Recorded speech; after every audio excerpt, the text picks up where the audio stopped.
नमस्कार दर्शकवृन्द, यहाँहरूलाई हार्दिक स्वागत छ कालिका विशेषमा। कालिका विशेषको साथमा उपस्थित भएको छु राजु सापकोटा। यहाँहरू यति बेला हेर्दै हुनुहुन्छ एकता शान्ति र संस्कारको संवाहक कालिका एचडी टेलिभिजन र यति बेला हामी कालिका विशेषको साथमा उपस्थित भएका छौँ। मुलुकमा कोरोना भाइरस अर्थात् कोभिड-19 को संक्रमण विरुद्ध एक हिसाबको युद्ध नै चलिरहेको छ। मुलुकमा अहिलेसम्म 9 जना संक्रमित फेला परिसकेका छन्। त्यसमध्ये 1 जना अहिले निको भएर घर गइसकेका छन् र विभिन्न ठाउँमा र्यापिड टेस्ट चलिरहेको छ र नमुना परीक्षणको क्रम र यसको दायरा पनि बढाइएको स्वास्थ्य मन्त्रालयले प्रत्येक दिन जसो पत्रकार सम्मेलन गरेर बताइरहेको छ। अर्कोतर्फ सरकारले पनि अहिले कोरोना भाइरस विरुद्ध सम्पूर्ण संयन्त्रहरू परिचालन गरिएको र यो क्रममा सरकारका कामहरू अत्यन्तै राम्रो रहेको भनेर पनि दाबी गरिरहेको छ। तर पनि सरकारले यो सङ्कटको बेलामा निर्णय गर्नु पूर्व संवेदनशीलता नअपनाएको भन्दै आलोचना भने हुन छाडेको छैन। अहिले यो सङ्कटको बेला हाम्रो वर्तमान सरकारले गरिरहेको काम कारबाही के कस्तो छ, यो काम कारबाहीलाई अझ चुस्त दुरुस्त कसरी बनाउन सकिन्छ र सरकारलाई पूर्व प्रधानमन्त्रीको स्तरबाट के कस्ता सुझावहरू रहन्छन्, यो बारेमा हामी यति बेला कार्यक्रममा कुराकानी गर्नको लागि उपस्थित भएका छौँ। हामी भिडियो संवाद मार्फत यति बेला कुराकानी गर्दैछौँ पूर्व प्रधानमन्त्री समाजवादी पार्टीका सङ्घीय परिषदका अध्यक्ष डाक्टर बाबुराम भट्टराईसँग। उहाँ हाम्रो भिडियो संवादको लागि प्रत्यक्ष सम्पर्कमा हुनुहुन्छ। आउनुहोस् उहाँसँगको कुराकानीलाई सुरुवात गरौँ। डाक्टर साहब, यहाँलाई स्वागत छ कालिका एचडीमा। धन्यवाद। के कसरी दिन बिताइरहनु भएको छ? कोरोना भाइरसको संक्रमणबाट आफू पनि बाँच्दै अरूलाई पनि बचाउनको लागि तपाईँका प्रयासहरू के कसरी अगाडि बढेका छन्?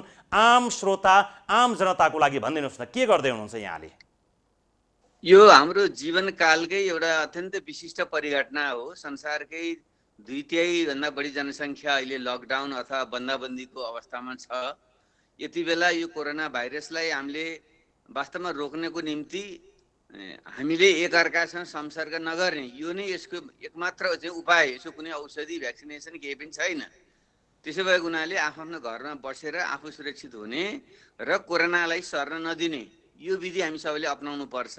म पनि एउटा जिम्मेवारी नागरिक हुनुको नाताले यो लकडाउन घोषणा भएपछि घरमा नै बसेर यहीँबाटै अहिलेको जुन डिजिटल प्रविधि छ त्यो मार्फत देशभरका जनतासँग सम्पर्कहरू गर्ने काम गरिरहेको छु र मैले यसलाई चाहिँ पूर्ण रूपले पालना गरेर बसेको छु। डाक्टर साहब, यो कोरोना भाइरसको सङ्कटको बेलामा विविध सहयोग गरौँ भनेर तपाईँ आफ्नै सक्रियतामा पनि विभिन्न समिति बनाएर यहाँले काम गर्नुभएका भन्ने समाचारहरू हामीले बारम्बार प्रसारण गरिसकेका छौँ। के कस्तो प्रयासहरू थाल्नु भएको छ आफ्नै नेतृत्वमा विभिन्न समिति मार्फत? यो बारेमा पनि जानकारी गराउनुहोस् न। एउटा त म आफै निर्वाचित जनप्रतिनिधि हुनुको नाताले गोर्खा र गोर्खा 2 नम्बर क्षेत्रका जनताको तल के समस्या परेको छ भन्ने बारे बुझ्नको निम्ति मैले त्यहाँ साथीहरूलाई सम्पर्क दिएको छु। मेरो आफ्नो पनि प्रत्यक्ष सम्पर्क दिएको छु। केही समस्या पर्दा त्यहाँको जनताले सिधै सम्पर्क राख्नुहुन्छ मसँग। मैले सम्बन्धित निकायसँग संयोजन गरेर समाधान गर्ने कोसिस गरेको छु। एउटा त मेरो यो सांसदको नाताले यो जिम्मेवारी भयो। अर्को यो देशको एउटा पूर्व प्रधानमन्त्री र जिम्मेवार नागरिकको नाताले एउटा समस्या के देखियो भने सरकार र आम जनताको बिचमा सहकार्य नभएसम्म यो महामारीसँग जुझ्न सकिँदैन। सरकारले नेतृत्व गर्ने हो, नीति बनाउने हो, श्राद्ध शोधन परिचालन गर्ने हो, तर त्यसको कार्यान्वयन चाहिँ फेरि स्थानीय तहका सरकार र आम जनताले गर्ने हो। त्यसकारणले आम जनता र सरकारसँग एउटा पुलको काम गर्नको निम्ति हामीले कोरोना महाव्याधि विरुद्ध सार्वजनिक पहल भनेर एउटा पहल सुरु गरेका छौँ, एउटा स्वयंसेवी ढङ्गको, ताकि हामीले चाहिँ तलको कुरा के छ यो कुरा बुझेर सरकारलाई जानकारी गराउने र सरकारका भएका कमजोरीबारे खबरदारी गराउने र सरकारी नीति निर्देशनहरूलाई चाहिँ तलसँग सम्प्रेषण गर्ने ढङ्गले गरेका छौँ। हिजो मात्रै हामीले प्रधानमन्त्री र उच्चस्तरीय समितिका संयोजक उप प्रधानमन्त्रीजीलाई सम्पर्क गरेर हामीले एउटा लिखित रूपमा नै हाम्रा सुझावहरू दिएका छौँ र आगामी दिनमा पनि तलसम्म पनि जनताले स्वस्फूर्त ढङ्गले यस्ता संयन्त्रहरू बनाउनुहोस् र कहाँ के कमी कमजोरी भइरहेको छ त्यसको जानकारी दिनुहोस्, हामी सरकारसम्म यो कुरा पुर्याउँछौँ भन्ने कुरा गरेका छौँ। अहिले यो सङ्कटको बेलामा हाम्रो सरकारले गरेका कामहरू साँच्चै कति चाहिँ प्रतिफल दिने खालका छन्, साँच्चै कति प्रशंसा गर्न लायक रहेका छन् र आम जनमानसले सरकारले गरेको काममा कतिको हातेमालो गर्नुपर्ने हो, कतिको चाहिँ प्रशंसा गर्नुपर्ने हो, यो बारेमा तपाईँको धारणा के छ बताइदिनुहोस् न। अब सरकारले सामान्य अवस्थामा गर्ने ढङ्गले त गरिराखेको छ, किन यो विश्वव्यापी महाव्याधि हो, हाम्रो मात्रै होइन। त्यसैले संसार र क्षेत्रीय स्तरमा कदम मिलाएर नै हामी पनि जानुपर्छ र हाम्रो सरकारले नि यो चैत 11 देखि जुन लकडाउनको घोषणा गरेको छ र यसलाई पालना गरेर सबैलाई आह्वान गरेको छ, यो सकारात्मक छ, यसलाई हामी सबैले पालना गर्नुपर्छ। तर कतिपय कुराहरू 3-4 महिनादेखि नै यो चाहिँ रोग चाहिँ फैलिँदै आइरहेको थियो, त्यसको तयारी बेलैदेखि जुन गर्नु पर्थ्यो त्यसमा चाहिँ अलिकति कमी भयो भन्ने कुरा चाहिँ देखिएको छ र हामीलाई पनि त्यस्तो लाग्छ। खास गरी यस्तो बेलामा चाहिँ चिकित्सकहरू, स्वास्थ्य कर्मीहरू नै अग्रपङ्क्तिमा रहेर सेवा सम्पादन गर्ने शक्तिहरू हुन्। उनीहरूको निम्ति आवश्यक सुरक्षा सामग्रीहरूलाई बेलैमा उपलब्ध गराउन नसक्नु र फेरि यो कोरोना भाइरसको चाहिँ हामीले आम जनताकै बिचमा नै गएर परीक्षण नगरेसम्म यो थाहा चाहिँ लाग्दैन। त्यसो भएको हुनाले र खास गरी नेपालमा जुन एउटा खुला सिमाना छ, भारतबाट पनि मान्छे दिनौँभित्र आइरहेका हुन्छन्, विदेशमा पनि हाम्रो 50-60 लाख मान्छे विदेशमा छन्, उनीहरूको पनि ध्यानमा राखेर व्यापक रूपमा परीक्षण गर्नु पर्थ्यो। त्यो परीक्षणको निम्ति आवश्यक चाहिँ सामग्री बेलामा उपलब्ध गराउने र स्थानीय तहसम्म त्यसलाई लगेर परीक्षण जुन काम गर्नु पर्थ्यो त्यसमा चाहिँ कमजोरी देखियो। अहिले पनि जम्मा चाहिँ हामीले 2500 जति मात्रै परीक्षण गरिरहेका छौँ, त्यो भनेको जम्मा 7-8% मात्रै हो, जबकि अरू देशमा चाहिँ 10,000 मान्छेहरूको चाहिँ एकै दिनमा चाहिँ परीक्षण गर्ने गरिन्छ। यस अर्थमा चाहिँ अलिक कमजोरी भएको देखा पर्छ। त्यसको सँगसँगै यो लकडाउन भएपछि जो ज्यालादारी गरेर चाहिँ खाने मानिसहरू छन्, अत्यन्त विपन्न वर्गका मानिसहरू छन्, यस्तो निम्ति चाहिँ तुरुन्तै चाहिँ व्यवस्थापन जुन गर्नु पर्थ्यो यसमा पनि ढिलो भयो। अलिकति सैद्धान्तिक निर्णय त गर्यो, स्थानीय तहले त्यसको व्यवस्थापन गरोस् त भन्यो, तर स्थानीय तहलाई बेलैमा साधन स्रोत चाहिँ उपलब्ध नगराउँदाखेरि चाहिँ त्यो बेरोजगार बनेका मानिसहरू चाहिँ बडो बिचलीमा परेका छन्। अहिले काठमाडौँबाट मान्छे पैदल 300-400 किलोमिटर हिँडेर चाहिँ यहाँबाट धनगढीसम्म पुग्ने, पूर्व विराटनगरसम्म जाने जुन भइरहेको छ, यस बारेमा पनि सरकारले अलिकति बेलैमा ध्यान पुर्याउनु पर्थ्यो। यस्ता कुराहरूमा चाहिँ अलिकति कमजोरी रह्यो भन्ने चाहिँ मलाई लाग्छ।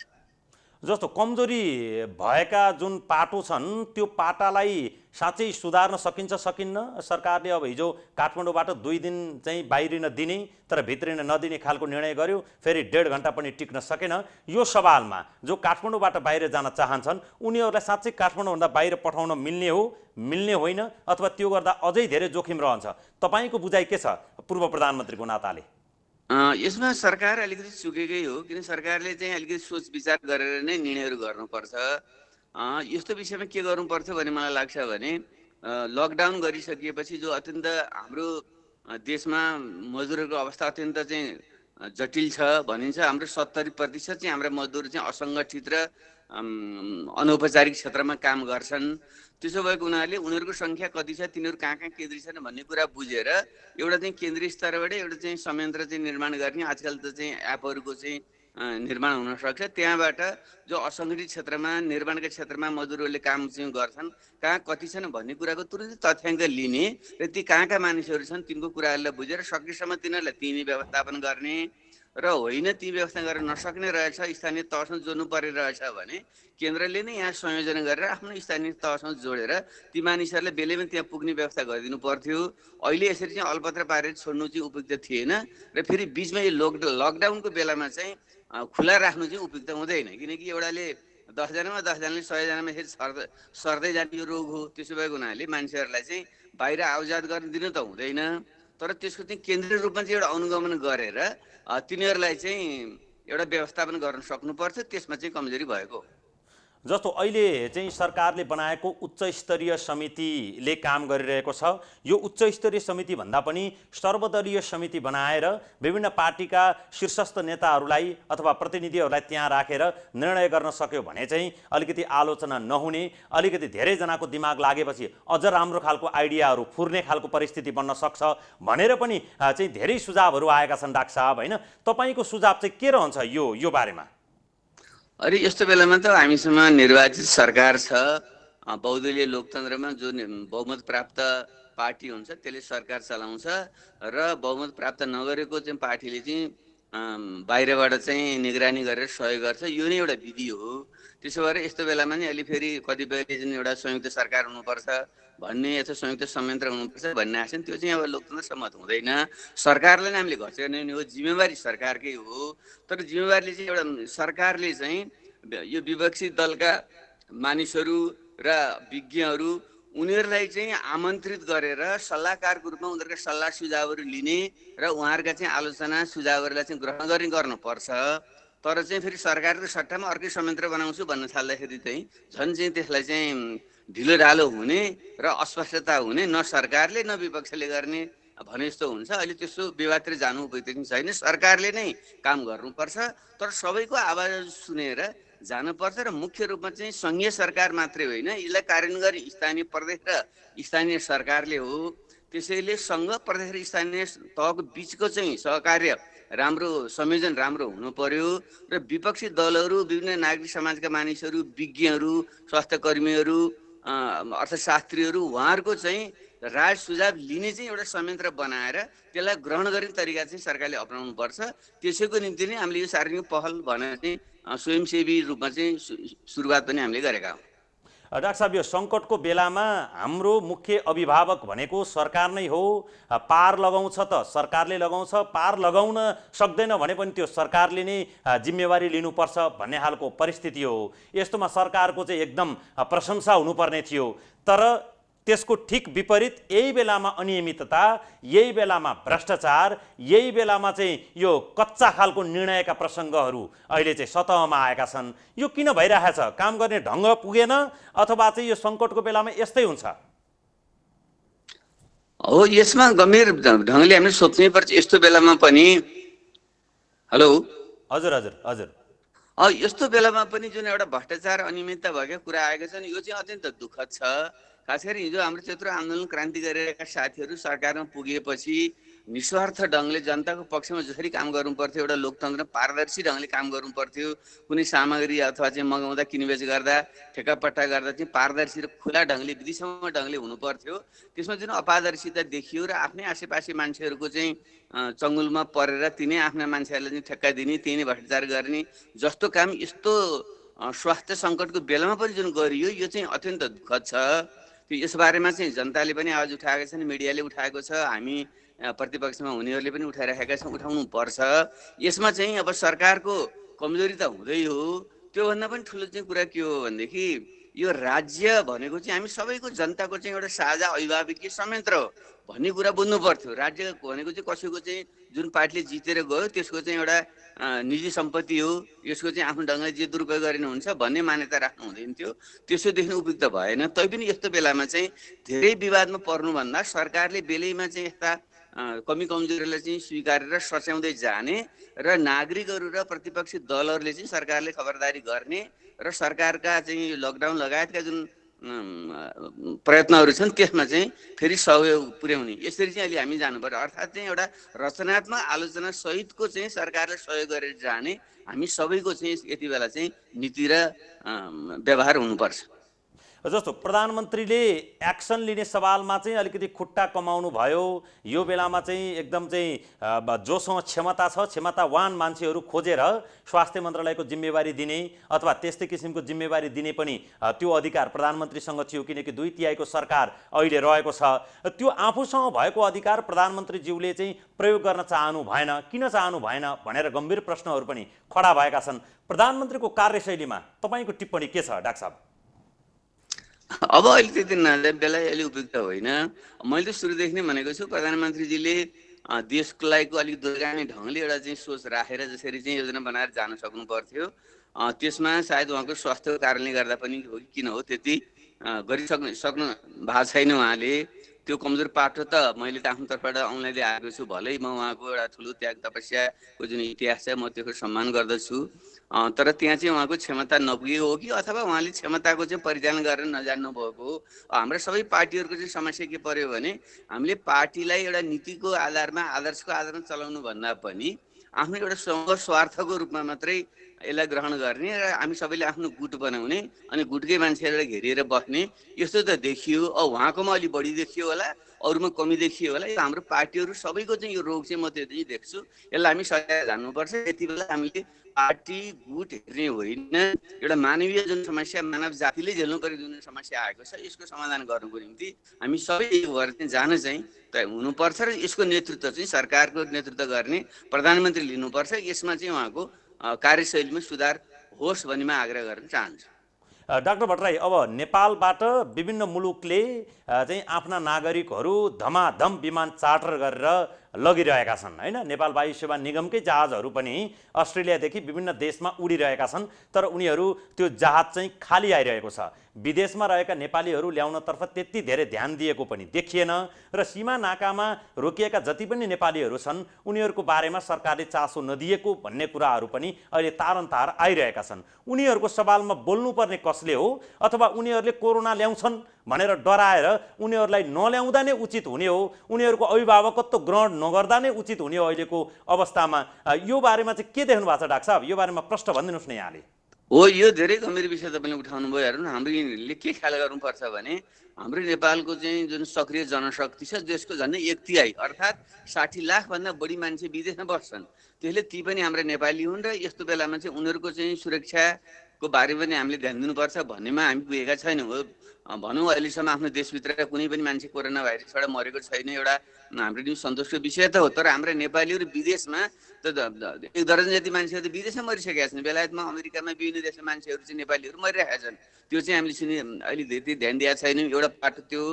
दोस्रो चाहिँ जो विभिन्न देशका दूतावासहरूले चाहिँ यहाँ प्लेन चार्टर गरेर आफ्नो नागरिकलाई लगेका छन्, हाम्रै प्लेन चार्टर गरेर उनीहरू लगेका छन् भने तिनलाई चाहिँ ल्याउँदाखेरि चाहिँ हाम्रा नागरिक पनि जो यहाँ आउन चाहन्छन् तिनीहरूलाई बेलैमा तयारी गरेर ल्याइदिएको भएदेखि राम्रो हुन्थ्यो। जस्तै अस्ट्रेलियामा प्लेन गयो, त्यहाँ चाहिँ आउनु चाहने नेपालीहरू आउनु पाएन भन्ने कुरा हो। त्यसो गर्नु हुँदैन थियो, तिनीहरूले हामी ल्याइदिनु पर्थ्यो भने। अर्को सबभन्दा ठुलो समस्या चाहिँ भारतीय खुला सिमानामा आएर हजारौँ मान्छे जो सिमानामा अल्पत्र भएर बसेर अहिले पनि राति राति विभिन्न चोरबाटोबाट मान्छे हिँडेका छन् भन्ने आएको छ। यो अत्यन्त दुःखद छ। यसको बेलैमा चाहिँ हामीले चाहिँ नीति चाहिँ बनाएर ती नेपालीहरूलाई सिमानामै तिनीहरूलाई चाहिँ पहिचान गर्ने र उनीहरूलाई चाहिँ हाम्रोपट्टि ल्याएर क्वारेन्टिनमा राख्ने गर्नु पर्थ्यो। अहिले हामीले उनीहरू उतैतिर बस्छ भनिरहेका छौँ। त्यसले गर्दाखेरि मनोवैज्ञानिक रूपमा पनि आफ्नो देशमा यस्तो दुःख कष्टको बेलामा आफ्नो परिवार देशको नजिक आएर जुन बस्न चाहने भावनात्मक चाहना मान्छेको हुन्छ त्यसको चाहिँ ख्याल गरिएन। त्यहाँ चाहिँ सरकारले गम्भीर त्रुटि गर्यो। अहिले पनि मेरो चाहिँ आग्रह छ, खास गरी भारतीय खुला सिमानामा आउने मानिसहरूको चाहिँ तुरुन्तै नै व्यवस्थित सिमानामा चाहिँ उनीहरूको रेकर्ड चाहिँ राखेर तिनीहरूलाई चाहिँ आफ्नै सीमापट्टि ल्याएर क्वारेन्टिनमा राख्ने र 2 हप्तासम्म चाहिँ निगरानीमा राखेर आफ्नो परिवारसँग जोडिदिने ढङ्गले हामी जानुपर्छ। र जो अहिले गाउँ गाउँमा चाहिँ मान्छेहरू चाहिँ गए भनिएको छ उनीहरूको पनि रेकर्ड चाहिँ ट्र्याक गरेर उनीहरूलाई पनि क्वारेन्टिनमा राख्ने र उनीहरूको सुरक्षा ख्याल गर्ने चाहिँ ध्यान दिनुपर्छ। यसमा चाहिँ हाम्रो कमजोरी भएकै हो। जस्तो यो सङ्कटको बेलामा वैयक्तिक स्वतन्त्रताको त्यति ठुलो अर्थ रहँदैन, यो चाहिँ सामूहिक स्वतन्त्रता अथवा सामूहिक जीवनको मात्रै महत्त्व रहन्छ भन्ने कुराहरू सुन्नमा आयो।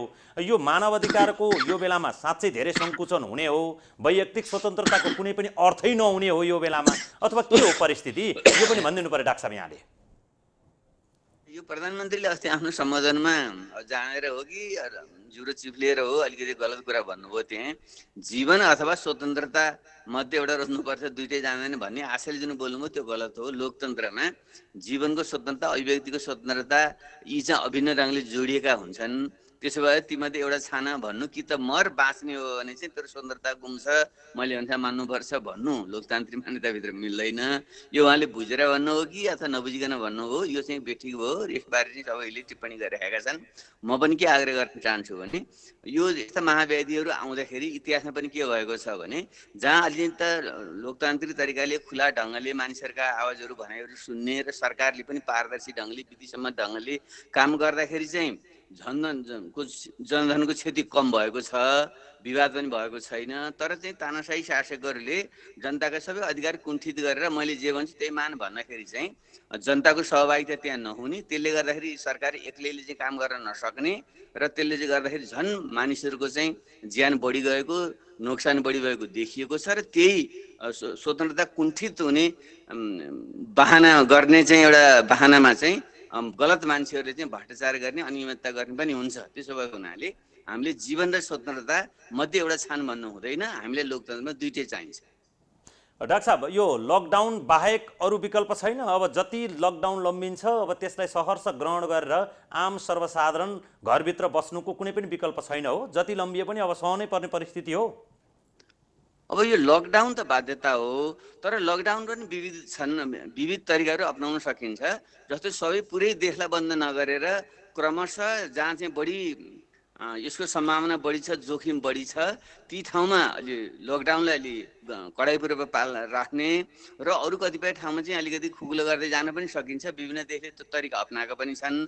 अब हाम्रो सन्दर्भमा चाहिँ अब भारतसँगको खुला सिमानाको कारणले गर्दाखेरि पनि भारतसँग पनि अलिकति उसले कस्तो नीति अपनाउँछ भन्ने कुरालाई नहेरिकन हामीले मात्रै नीति अपनाउनु पनि गाह्रो छ। तर चाहिँ अब बिस्तारै हामीले पनि यो चाहिँ लकडाउनलाई चाहिँ अलि भिन्न ढङ्गले लागू गर्नेतिर चाहिँ सायद जानु पर्ला। तर लकडाउन लागू नगरिकन एकचोटि हरहरती छोडिँदाखेरि चाहिँ फेरि यो चाहिँ झन् फैलिने खतरा पनि रहन्छ। त्यसैले ठोस स्थितिको ठोस विश्लेषण गरेर नै यो बारेमा चाहिँ नीति अपनाउनु सही हुन्छ। तर हामी जनताको तर्फबाट चाहिँ फेरि हामी पनि के सतर्क रहनुपर्छ भने हामी आफ्नै जीवनको प्रश्न हो, हाम्रो आफ्नै प्रियजनहरूको चाहिँ जीवनको प्रश्न हो।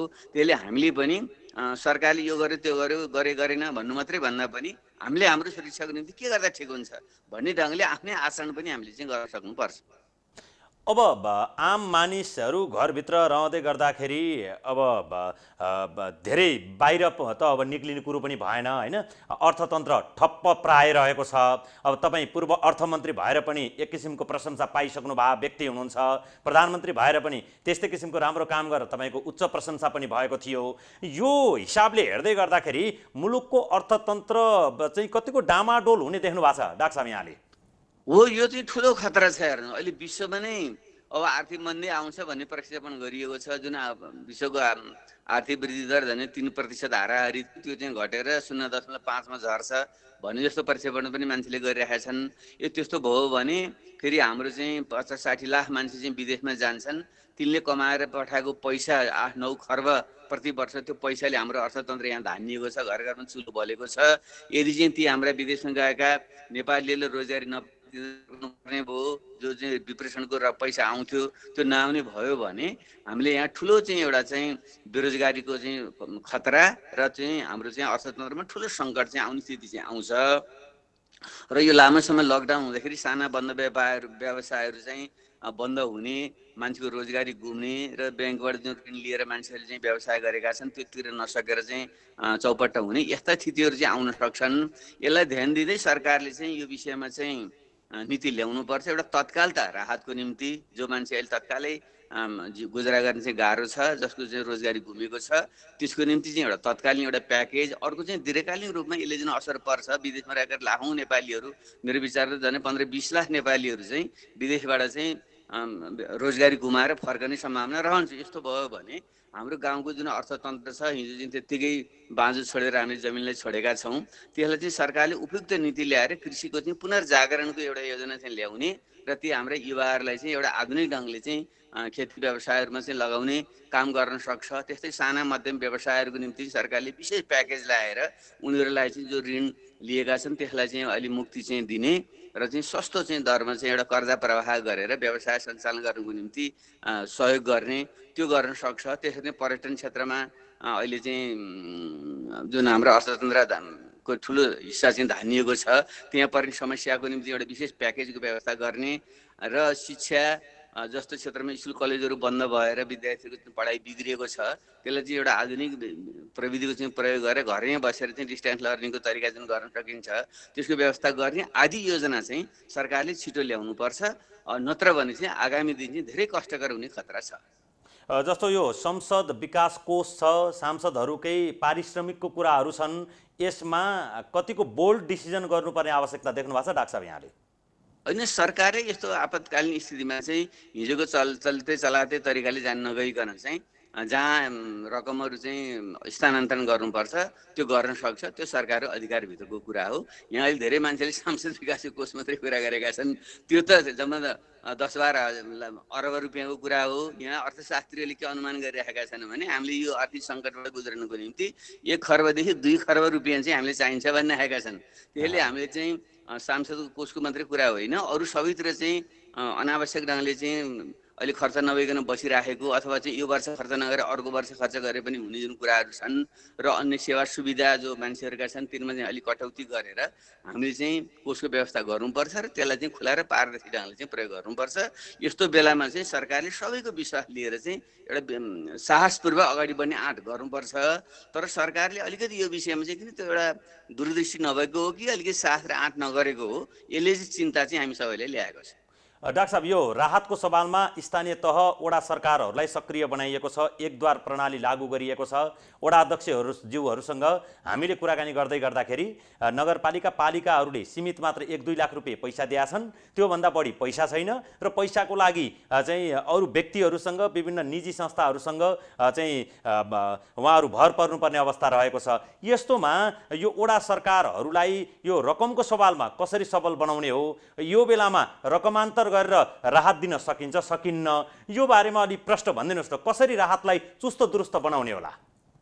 हो, यो विषयमा मैले सुरुदेखि नै यो कुरा के भन्ने आएको छु भने यसको मोटामोटी खर्चको आकलन गरेर वित्तीय व्यवस्थापन अर्थात् चाहिँ पैसाको व्यवस्था केन्द्रले गर्नुपर्छ, अहिले स्थानीय तहबाट गर भनेर हुँदैन। केन्द्रले नै मोटामोटी आकलन गरेर सबै स्थानीय तहहरूमा चाहिँ कति आवश्यक पर्छ भन्ने ढङ्गले चाहिँ सिधै प्रदेशसँग संयोजन गरेर स्थानीय तहमा त्यसलाई चाहिँ पैसा चाहिँ पठाइदिने र स्थानीय तहले चाहिँ त्यहाँको चाहिँ स्थितिको मूल्याङ्कन गरेर जो विपन्न समुदायका मान्छे हुन्, बेरोजगार भएका मान्छे हुन् लगायतका समस्या परेका मान्छेहरूलाई राहत दिने कार्यक्रम त्यसले गर्ने र यसको अनुगमन गर्नको निम्ति त्यहाँ चाहिँ एउटा सर्वपक्षीय संयन्त्र बनाउने, ताकि त्यसो हो भने त्यहाँका सबैले चाहिँ यसको सहयोग चाहिँ पाउँछ। यसो हुनु पर्थ्यो, तर यो धेरै ठाउँ नभएको आइराखेको हुनाले मैले हिजो मात्रै पनि मन्त्री र यहाँको प्रधानमन्त्रीसँग मैले फोन गरेर यो विषय मैले उहाँलाई राखेँ। मलाई भन्दा चाहिँ उहाँले के भन्नुहुन्थ्यो भने हामीले जुन स्थानीय तहलाई सम्मानीकरण अनुदान भनेर चाहिँ जुन दिने गरेका छौँ प्रदेशलाई र स्थानीय सरकारलाई, त्यसै एउटा खर्च गर्नुहोस् भनेर हामीले निर्देशन दिएको हो, किन हो अलमान लिएर उहाँहरूले चाहिँ गर्न सक्नु भने भन्नुहुन्थ्यो। त्यो भएको के हो, मैले चाहिँ स्थानीय तह मेरो आफ्नो गोर्खाको चाहिँ नगरपालिकाका मेयरलाई पनि मैले फोन गरेर मन्त्रीजीको र तपाईँहरूको भनाइ के हो, मिल्या हो कि होइन भने हिजो पनि मैले कुरा गरेँ। अहिले पनि मेरो आग्रह के छ भने केन्द्रीय सरकारले वित्तीय व्यवस्थापन गर्नको निम्ति चाहिँ तलबाट जे गर्छन् गर्नु भन्ने छोड्नु हुँदैन, उसले अनुगमन गर्ने र केन्द्रबाट नै रकमको व्यवस्था गरिदिनुपर्छ र स्थानीय तहले चाहिँ त्यहाँको चाहिँ सबैको चाहिँ परिचालन गरेर मान्छेहरूको चाहिँ त्यसलाई एउटा लिस्टिङ चाहिँ गरेर उनीहरूले राहत दिनुपर्छ। एउटा के चाहिँ आइराखेको छ भने हाम्रो सबै कुरा चाहिँ दलीयकरण हुने, तलसम्म आफ्नो दलको मान्छेलाई भएदेखि चाहिँ मान्छेलाई राहत दिने अरूलाई नदिने भन्ने पनि आएको छ। त्यसो गर्नु हुँदैन। यस्तो मानवीय प्रश्नमा हामीले दल भनेर हेर्नु हुँदैन। यसको निम्ति निर्वाचित प्रतिनिधिहरूले पनि आफ्नो पार्टी मात्रै नहेरिकन सबैको निम्ति ध्यान दिनु पर्यो र यसको अनुगमन गरेर चाहिँ तलसम्म चाहिँ एउटा संयन्त्र सर्वदलीय सर्वपक्षीय संयन्त्र बन्नु पर्यो भन्ने चाहिँ मेरो आग्रह हो। अब अन्तमा डाक्टर साहब, तपाईँ पूर्व प्रधानमन्त्री पनि हुनुहुन्छ होइन, धेरै चाहिँ नेपाली जनताले नचिनेको कोही पनि छैन तपाईँलाई देश विदेश सबैतिर होइन। यस्तोमा आम सर्वसाधारणको लागि सुझाव के दिन चाहनुहुन्छ? सर्वसाधारणले अहिले ढाडसको चाहिँ खाँचो छ उहाँहरूलाई होइन, यही अपेक्षा गरिरहेका छन्, कसले चाहिँ हामीलाई ढाडस दिने खालको कुरा गर्ला यही अपेक्षा छ आम सर्वसाधारणको होइन। उहाँहरूलाई के छ, तपाईँको के सुझाव रहन्छ अन्तिममा? म सबै दिदीबहिनी दाजुभाइहरूलाई आग्रह गर्न चाहन्छु, यो महाव्याधि प्रकृति र मानिसहरूको बिचको एउटा लामो सङ्घर्षकै एउटा परिणाम पनि हो। तैपनि हाम्रो जीवनकालमा यति ठुलो हामीले बिहोऱ्यौँ, त्यसैले यस्तो बेलामा पहिलो कुरो त हामी आत्तिनु हुँदैन। प्रकृतिसँग जुधेर यस्ता सङ्कटसँग महाव्याधिसँग जुधेर नै मानव जातिले विकास गर्दै आएको छ। यो कोरोना महाव्याधि पछि पनि संसार रहन्छ, तपाईँ हामी रहन्छन्, हाम्रो जीवन रहन्छ। त्यसैले हामीले सकारात्मक सोच राखेर नआत्तिकन हामी अगाडि बढौँ र अहिले लकडाउन जस्ता अप्रिय जुन विधिहरू अपनाउनु परेको छ यो हाम्रो बाध्यता हो, यसलाई हामी सबैले पालना गरौँ। सँगसँगै हामी आफैले पनि अब घरमा बस्दाखेरि चाहिँ अलिकति मानसिक चाहिँ टेन्सन हुने, तनाव हुने आदि पनि हुन्छ। त्यसो भएको हुनाले तपाईँले घर परिवारसँग चाहिँ हाम्रो जुन संस्कृति अनुसार मिलेर कुराकानीहरू गरेर गफिएर चाहिँ यसरी चाहिँ बस्ने र आफ्नो रुचि अनुसार चाहिँ कसैले लेखपढ गर्न सक्छ, कसैले चाहिँ करेसाबारी खेतीपाती गर्न सक्छ, कसैले कला आदि चाहिँ सिर्जना गर्न सक्छ, गरेर आफूलाई व्यस्त राख्ने र मनोबल उच्च राख्ने यो ढङ्गले तपाईँहरू चाहिँ जानु होला। अब यो महाव्याधि विरुद्ध चाहिँ अब हामीले जित्नुपर्छ। यो जितिसकेपछि फेरि जुन नयाँ संसार बन्छ योभन्दा उन्नत संसार हामीले चाहिँ बनाउनु पर्छ। यसमा विश्वस्त भएर अगाडि बढौँ, हामी सबै सुरक्षित बनौँ। म सबैसँग यही आग्रह गर्न चाहन्छु। यो महामारी विरुद्ध जित निकाल्न कति टाइम जति लाग्ला तपाईँको अनुमानमा? अब हेर्नु यसलाई चाहिँ वैज्ञानिकहरूले संसारभरि नै अहिले प्रयोगशालामा परीक्षण गरेका छन्। अर्थशास्त्रीहरूले चिन्तकहरूले चाहिँ आकलन गर्ने कोसिस गरिरहेका छन्। ठ्याक्कै भन्न चाहिँ अहिले एकदम गाह्रो छ। कतिपयको भनाइ चाहिँ 3, 4, 5, 6 महिनासम्म जान सक्छ भन्ने छ, कसैको 1 वर्षसम्म जान सक्छ भन्ने छ। त्यसले यसबारेमा ठ्याक्कै भन्न त सकिँदैन। तर यसको चाहिँ एउटा चक्र हुँदो रहेछ। अब एकदम उत्कर्षतिर गइरहेको छ। खासै पहिले चीनबाट सुरु भएर पहिले युरोप र अमेरिकातिर उत्कर्षतिर गयो। तर चाहिँ हाम्रो यो दक्षिण एसिया र अफ्रिकातिर चाहिँ त्यति यो अहिले उत्कर्षतिर गएको छैन। त्यसैले के हुन्छ पर्खेर हामीले हेर्नुपर्छ।